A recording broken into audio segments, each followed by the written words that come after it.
Shalom, selamat pagi Bapak Ibu serta saudara yang dikasih oleh Tuhan. Kiranya berkat, damai sejahtera dan sukacita dari Tuhan Yesus Kristus senantiasa menyertai kita sekalian. Sebelum kita mendengarkan firman Tuhan dan renungan, marilah kita berdoa. Tuhan Allah Bapa yang Maha Baik, kami sungguh bersyukur atas kebaikan dan kemurahan-Mu, karena Engkau Tuhan yang selalu melindungi dan memberikan pertolongan dalam kehidupan kami. Jika saat ini kami akan mendengarkan firman-Mu, kami memohon Tuhan mengurapi kami dengan Roh Kudus-Mu agar kami dapat mengerti dan memahami apa yang Tuhan sampaikan kepada kami, sehingga iman dan karakter kami semakin hari semakin baik dan berkenan di hadapan-Mu. Mampukan kami untuk menjadi anak-anak-Mu yang mentaati firman-Mu. Terima kasih Tuhan. Di dalam nama Tuhan Yesus Kristus kami memohon dan berdoa. Amin. Bapak Ibu serta saudara yang terkasih, bacaan firman Tuhan saat ini diambil dari TB2 Kitab Efesus pasal 4 ayat yang kedua. Demikianlah sabda Tuhan. Hendaklah kamu selalu rendah hati, lemah lembut dan sabar. Tunjukkanlah kasih-Mu dalam hal saling membantu. Tema renungan saat ini adalah sapaan kecil, kasih besar. Bapak Ibu serta saudara yang dikasih oleh Tuhan Yesus Kristus, Olive bekerja di sebuah pabrik pendistribusian daging. Suatu hari ia masuk ke ruang pendingin untuk memeriksa sesuatu. Tanpa disadari, pintu ruangan itu tertutup dan ia terkunci di dalam. Ruangan itu kedap suara sehingga teriakannya tidak terdengar oleh siapapun di luar. Waktu berlalu, suhu yang sangat dingin membuat tubuhnya melemah. 5 jam kemudian, ketika Olive hampir kehilangan nyawanya, seorang penjaga keamanan datang dan membuka pintu menyelamatkannya. Dengan penuh rasa ingin tahu dan syukur, Olive bertanya kepada penjaga tersebut, mengapa ia mencarinya, padahal itu bukan bagian dari tugasnya. Penjaga itu menjawab dengan sederhana, namun menyentuh. Setiap hari, Olive selalu menyapanya, mengucapkan selamat pagi saat datang dan selamat sore saat pulang. Dari sekian banyak pekerja, hanya sedikit yang melakukan hal itu. Namun hari itu ia tidak mendengar ucapan perpisahan dari Olive. Ia merasa ada yang tidak beres, lalu memutuskan untuk mencarinya dan akhirnya menemukan Olive dalam keadaan kritis. Bapak Ibu serta saudara yang terkasih, kisah ini mengingatkan kita bahwa kasih tidak selalu harus dinyatakan melalui hal-hal besar atau pemberian yang mahal. Seringkali justru tindakan sederhana seperti senyuman, sapaan hangat, atau perhatian kecil memiliki dampak yang luar biasa. Apa yang tampak sepele bagi kita bisa menjadi sesuatu yang sangat berarti bagi orang lain.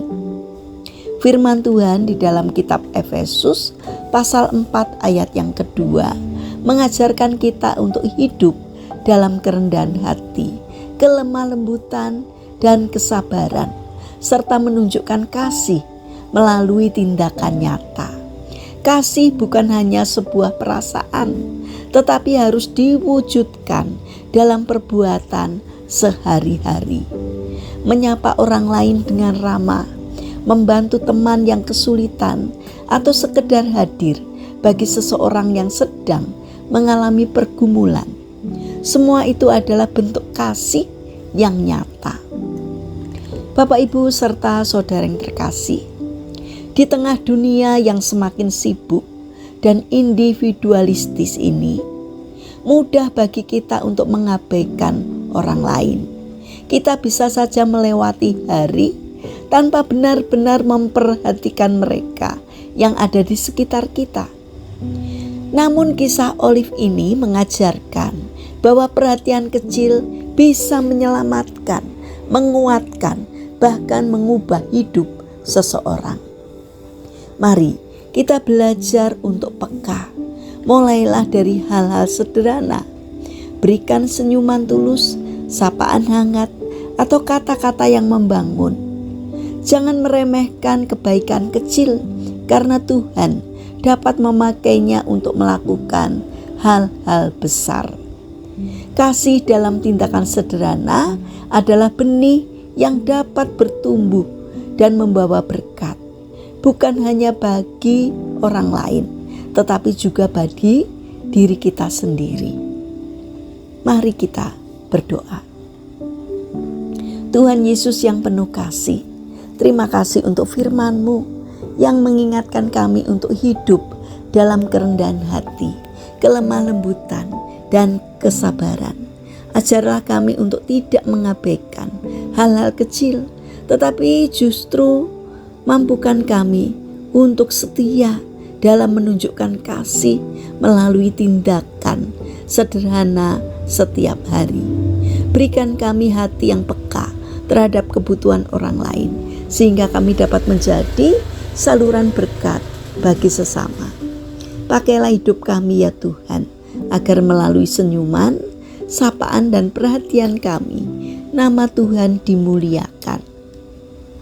Bapa yang Maha Baik, kami berdoa untuk pemerintahan bangsa dan negara kami.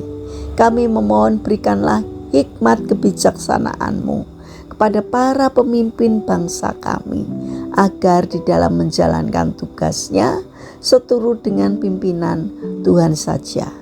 Berikanlah hati kepada para pemimpin bangsa kami, yaitu hati yang melayani masyarakat. Terima kasih Bapa. Saat ini kami berdoa bagi mereka yang mengalami permasalahan dan kesulitan hidup. Kiranya Tuhan berkenan hadir untuk menolong dan memberkatinya. Bagi mereka yang terbaring sakit atau mengalami lemah fisik, kiranya Tuhan berkenan untuk menolong, untuk menjamah, dan memberikan kesembuhan. Bapa yang Maha Kasih, kami ingin menyerahkan setiap rencana dan aktivitas kami hari ini kepadamu. Sertai dan berkati apapun yang boleh kami kerjakan, sehingga dapat mendatangkan berkat dan sukacita, tidak hanya bagi diri kami, namun juga bagi sesama kami. Terima kasih Bapa. Kami serahkan seluruh doa dan permohonan kami kepada Allah yang hidup, yang kami kenal di dalam nama Tuhan Yesus Kristus. Amin. Puji Tuhan Bapak Ibu serta saudara yang terkasih, kiranya firman Tuhan dan renungan hari ini dapat menjadi berkat bagi kita semua. Haleluya.